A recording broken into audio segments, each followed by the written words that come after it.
Hey, it's Chris Lopez, Strong First Level 2 Kettlebell Trainer, Certified Turbulence Trainer, and very good friend of Forrest Vance. Forrest asked me to film this video for you guys because I've got a relatively different concept in terms of ab training that I wanted to show you. One of the greatest ab exercises that I have found using the kettlebell is just doing a loaded carry, but not just any loaded carry, but a loaded carry in the rack position.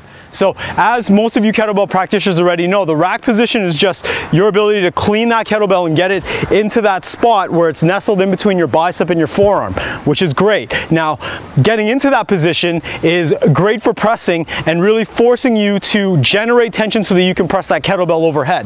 Now, practicing that position is key, especially if you really want to get into pressing heavier kettlebells and everything. Well, we can use that whole concept to our advantage by moving our body but still maintaining that tension in our torso while we're going for a walk. And so what I like to do with a lot of my clients, and the way that I'm programming people right now who really want a great set of abs and strong functional abs, is just to get them to walk in that rack position. It's so simple, yet it's so effective. You'll find that with the clients that I've worked with, and I'm sure Forrest, you can attest to this as well, anybody who does a loaded carry now, your abs are lit up for the entire session all the way through. So I'm just going to go through a couple of pointers on how to do that loaded carry, and there's a few ways that you can do them. My favorite one, as I said already, is the racked loaded carry. And we're going to be racked on one side. You could do it with two kettlebells. I only like doing it with one because there's a lot more instability involved because you're loaded on one side and not on the other. So the first thing you're going to do is clean the kettlebell and get it into the rack.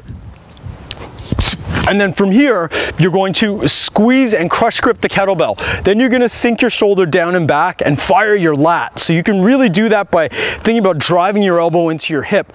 And then you're going to brace your abs and zip up, like what we say in the hardstyle world. We want to zip up and really create that tension in our torso. And we're going to squeeze our glutes as tight as we can.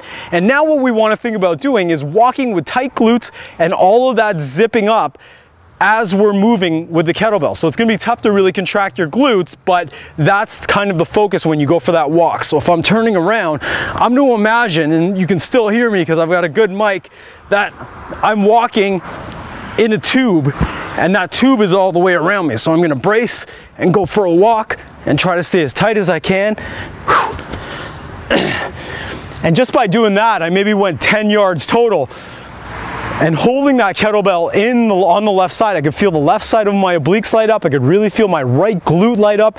So that's great for core work. So stacked rack walks or racked walks, doing any type of loaded carry for that matter with a kettlebell, is great for abdominal strength and abdominal work and to get those six-pack abs. So add those to your fat loss workouts going forward. Use them instead of interval training. Go for distance, vary the distance every now and then. You can switch by doing an overhead walk if you want, but that's one of the great things that you can do with a kettlebell if you want a great set of abs. I'm Chris Lopez, SFG Level 2 Kettlebell Trainer. Thanks so much for having me, Forrest, and we'll see you in the next video.